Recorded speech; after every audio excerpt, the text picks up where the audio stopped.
जय हिंद दोस्तों, स्वागत है आप सभी का अपने चैनल पर। जैसा कि दोस्तों आज 15 मार्च को आपका फोर्थ शिफ्ट का एसएससी एचएस का एग्जाम समाप्त हो गया। तो 15 मार्च फोर्थ शिफ्ट पूछेगा 25 जीके जिसके प्रश्न अधिकतम रेल पर तकरीबन 20 प्रश्न मिल गए। तो सब प्रश्नों को देखेंगे विद एक्स्ट्रा फैक्ट के साथ। चलिए वीडियो को शुरू करते हैं बिना किसी देरी के। इसका जो पीडीएफ है आपको टेलीग्राम पर मिल जाएगा, तो लिंक डिस्क्रिप्शन में दिया गया, आप लोग जाके ज्वाइन हो जाएगा। ठीक है, तो देखिए आज का जो हमारा पहला प्रश्न पूछा गया था कि तमिलनाडु का सबसे ऊंची चोटी कौन सी है। ठीक है, ये पूछा गया था आपसे। तो दोस्तों आपको बता दें, तमिलनाडु एक दक्षिण भारतीय राज्य, भारत का सबसे दक्षिणी सिरा कन्याकुमारी तमिलनाडु राज्य में स्थित है। ठीक है, तो डोडो बेटा तमिलनाडु में नीलगिरी पहाड़ी की सबसे ऊंची चोटी है। ठीक है, तो आपका राइट आंसर डोडो बेटा हो जाएगा। ठीक है, तमिलनाडु की सबसे ऊंची चोटी कौन सी है? डोडो बेटा। डोडो बेटा भी किसकी? तो नीलगिरी पहाड़ी की भाग है। इसके अलावा डोडो बेटा की ऊंचाई 2637 मीटर है। यह अपनी स्वतंत्रता और पर्यटन के लिए लोकप्रिय है और यह इस प्रश्न का सही उत्तर है क्योंकि डोडो बेटा तमिलनाडु की सबसे ऊंची चोटी है। ठीक है, तो आपका राइट आंसर दोस्तों आपका डोडो बेटा हो जाएगा। ठीक है, चलिए अगला क्वेश्चन की ओर बढ़ते हैं। अगला क्वेश्चन ये पूछा गया था, धुआंधार जलप्रपात कौन सी नदी पर स्थित है। ठीक है, तो धुआंधार जलप्रपात दोस्तों भेड़ाघाट में नर्मदा नदी पर स्थित है। ठीक है, और तो आपका राइट आंसर आपका नर्मदा नदी हो जाएगा। ठीक है, इसके अलावा ये 30 मीटर ऊंचा है। धुआंधार जलप्रपात भारतीय राज्य मध्य प्रदेश के जबलपुर जिले में एक झरना है। इसके अलावा बात करें तो ये धुआं झरने के रूप में जाना जाता है और जबलपुर से 30 किलोमीटर दूर भेड़ाघाट में स्थित है। ऐसा माना जाता है कि पवित्र नदी में डुबकी लगाने से व्यक्ति के सभी पाप धुल सकते हैं। ठीक है, अगला क्वेश्चन ये पूछा गया था, हाल ही में राष्ट्रीय जांच एजेंसी एनआईए के महानिदेशक के रूप में किसे नियुक्त किया गया है। तो केंद्र सरकार ने आईपीएस दिनकर गुप्ता को राष्ट्रीय जांच एजेंसी का महानिदेशक नियुक्त किया है। तो आपका राइट आंसर दिनकर गुप्ता हो जाएगा। एनआईए की बात करेंगे तो एनआईए देश विदेश में आतंकवाद से जुड़े मामलों की जाँच करती है। तो इसी के जो महानिदेशक हैं आपके दिनकर गुप्ता जी को नियुक्त किया गया है। एक क्वेश्चन ये पूछा गया था, 28 जून 2022 को केंद्रीय प्रत्यक्ष कर बोर्ड सीबीडीटी के नए अध्यक्ष के रूप में किसे नियुक्त किया गया है। तो इसका राइट आंसर दोस्तों का आपका आईआरएस अधिकारी नितिन गुप्ता को नए केंद्रीय प्रत्यक्ष बोर्ड सीबीडीटी के अध्यक्ष के रूप में नामित किया गया है। ठीक है, तो आपका राइट आंसर आपका नितिन गुप्ता हो जाएगा। ठीक है, इसके अलावा श्री गुप्ता दोस्तों आपका आयकर संवर्ग के 1986 बैच के एक भारतीय राजस्व सेवा आईआरएस अधिकारी हैं जो कि वर्तमान में सीबीडीटी में सदस्य जांच के रूप में कार्यरत हैं। इसके अलावा सीबीडीटी प्रमुख का जो बोर्ड है पद है बोर्ड सदस्य और 1986 बैच की आईआरएस अधिकारी संगीता सिन्हा के द्वारा अतिरिक्त क्षमता में संभाला जा रहा था। ठीक है, तो अब आपका नितिन गुप्ता इसका राइट आंसर हो जाएगा। तो दोस्तों आप देख रहे होंगे बहुत सारे जो क्वेश्चन है आपका जो रिपीट होना शुरू हो गया है। ठीक है, तो इसलिए दोस्तों अभी तक के जितने भी शिफ्टों का एग्जाम आपका कंडक्ट हो चुका है सभी शिफ्टों का एक पीडीएफ तैयार किया गया विथ एक्स्ट्रा फैक्ट के साथ, संभावित एक्स्ट्रा फैक्ट जो आपके एग्जाम में आने वाले हैं। इसका जो शुल्क है मात्र 20 रुपये रखा गया है। तो जो लोग इच्छुक हैं आप लोग व्हाट्सएप नंबर पर संपर्क कीजिएगा, वहाँ पर सारी जानकारी और भी आपको मिल जाएगा। ये पीडीएफ दोस्तों आपको जब तक एग्जाम होगा जब तक आप लेना चाहेंगे जब तक आपको मिलेगा, चाहे तो पूरा सीएचएस का भी लेना चाहो जिनका एमटीएस का एग्जाम है उसके लिए भी बहुत ही इंपॉर्टेंट पीडीएफ हो जाएगा। ठीक है, तो जो लोग लेना चाहते हैं व्हाट्सएप नंबर पर संपर्क कर लीजिएगा। ठीक है, अगला क्वेश्चन देखिए पूछा गया था आपका कि भारत के किस दर्रा में सबसे ऊंची सड़क बनाई जा रही है। इस प्रकार का कोई क्वेश्चन आपका पूछा गया था जिसमें सीपी कल्ला, बोमीडल्ला और खारदुंगल्ला ऐसे प्रकार के दर्रा आपको दिया गया था। तो दुनिया की सबसे ऊंची सड़क दोस्तों जिस पर मोटर वाहन चलाए जा सकते हैं अब पूर्वी लद्दाख में उमिलंग ला दर्रा 19,300 फीट की ऊंचाई पर स्थित है। ठीक है, तो आपका उमिलंग दर्रा पे दोस्तों आपका ये सड़क है जो कि बनाया गया है।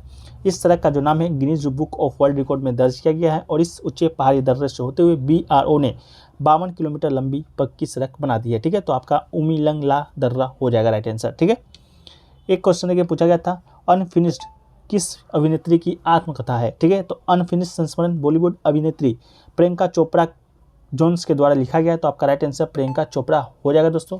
इसके अलावा बात करेंगे उस अपने पहले उपन्यास अनफिनिश्ड ए मेमोर के विमोचन के साथ अभिनेत्री निर्माता प्रियंका चोपड़ा जोन्स आधिकारिक तौर पर एक लेखक बन गई है। ठीक है, तो आपका राइट आंसर प्रियंका चोपड़ा हो जाएगा। एक क्वेश्चन देखिए पूछा गया था आपका, राष्ट्रमंडल खेल में सबसे ज़्यादा पदक किस देश ने जीता है। इस प्रकार का कोई क्वेश्चन पूछा गया था। हालांकि इसका क्वेश्चन जो कि कंफर्म नहीं है, तो आप लोग अगर एग्जाम देकर आ रहे हैं तो आप लोग जरूर कमेंट सेक्शन में बता दीजिएगा कि ये क्वेश्चन पूछा गया था कि नहीं पूछा गया था। कॉमनवेल्थ में सबसे ज़्यादा पदक किसने जीता है, अगर पूछा गया होगा तो हम आपको इसका आंसर पीडीएफ में शामिल कर देंगे, पीडीएफ टेलीग्राम पे मिल जाएगा। ठीक है, एक क्वेश्चन देखिए पूछा गया 2014 में शांति का नोबेल पुरस्कार जो कि किसे मिला था। तो आपको बता दें 2014 का नोबेल शांति पुरस्कार 2 समान भागों में। ठीक है,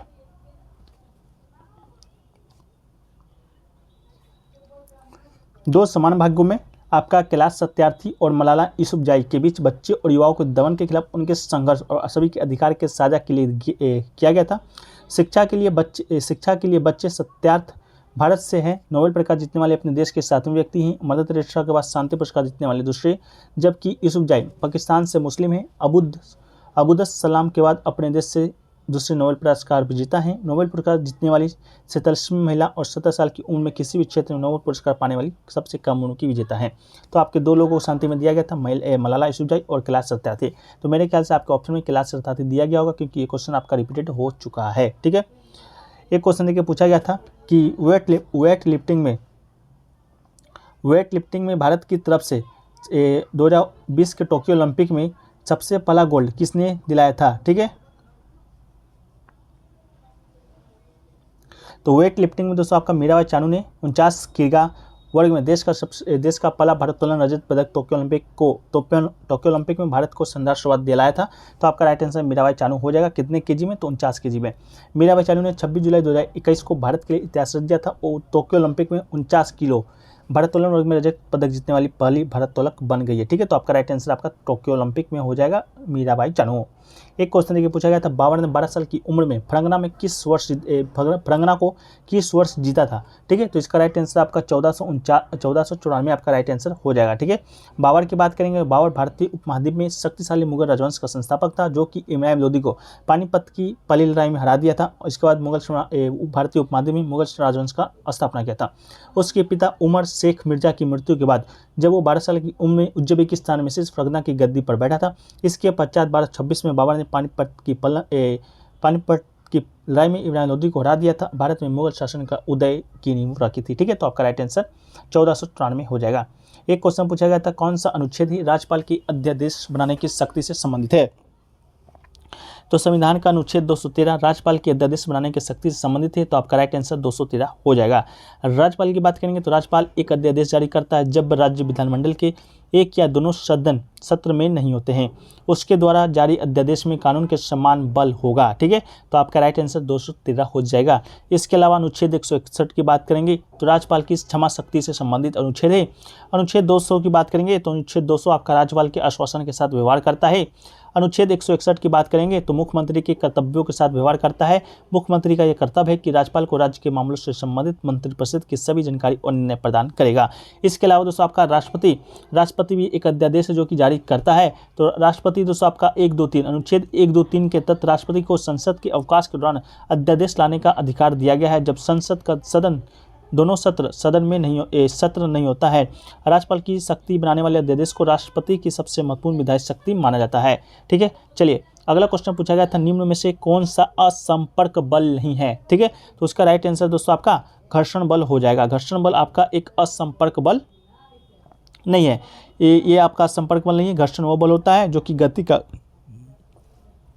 विरोध करता है जब एक वस्तु की सतह दूसरे वस्तु की सतह से संपर्क में आती है। यह बल मुख्य रूप से सतह की बनावट और बल की मात्रा से प्रभावित होता है जिनकी उन्हें एक साथ आवश्यकता होता है।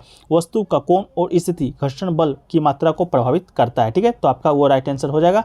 इसके बाद असंपर्क बल की बात करेंगे तो असंपर्क बल एक वस्तु पर किसी अन्य पिंड के द्वारा लगाया गया बल होता है जो किसी संपर्क में नहीं होता। ये सभी 4 ज्ञात मूलभूत अंतःक्रिया असंपर्क बल है, जैसा कि गुरुत्वाकर्षण बल, विद्युत चुंबकत्व, इसके अलावा प्रबल नाभिकीय बल, दुर्बल नाभिकीय बल, ये सब आपका असंपर्क बल है। ठीक है, एक क्वेश्चन देखिए पूछा गया था कि 2017 की ओडीआई वर्ल्ड कप की मेजबानी में कौन सा देश आपका नहीं है, जिसका राइट आंसर आपका केन्या था।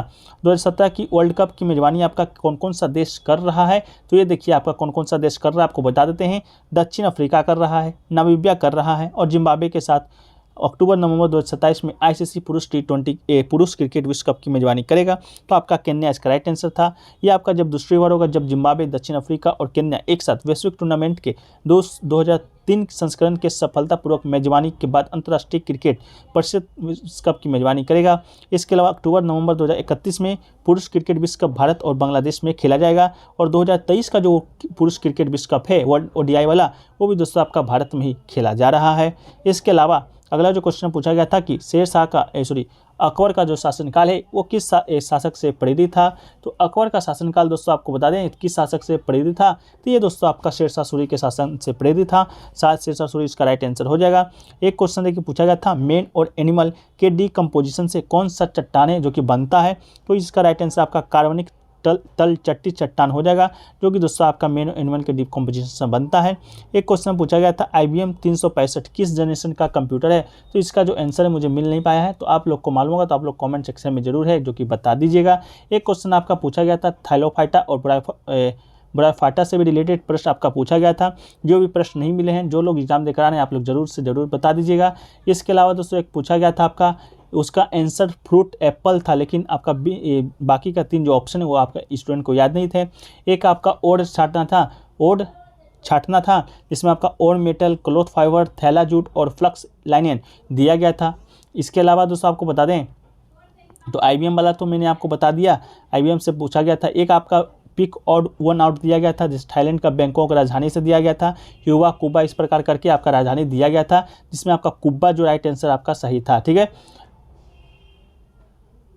एक दोस्तों आपका दिया गया था बुद्ध देवदास गुप्ता किस वाद्य यंत्र से रिलेटेड है। बुद्ध देवदास गुप्ता से दिया गया था, किस वाद्य यंत्र से रिलेटेड है, तो इसका भी आंसर हम तक मिल नहीं पाया, तो आप लोग कमेंट सेक्शन में बता दीजिएगा। एक बिस्मिल्लाह खान से दिया गया था, बिस्मिल्लाह खान किस वाद्य यंत्र से संबंधित है, तो इसका भी राइट आंसर दोस्तों आप लोग कमेंट सेक्शन में बता दीजिएगा। ठीक है, तो चलिए इतना ही क्वेश्चन अभी तक मिले हैं, बाकी के क्वेश्चन PDF में शामिल कर देंगे। PDF टेलीग्राम पर मिल जाएगा, लिंक डिस्क्रिप्शन में दिया गया है, तो आप लोग जाकर वहाँ से ज्वाइन हो जाइएगा।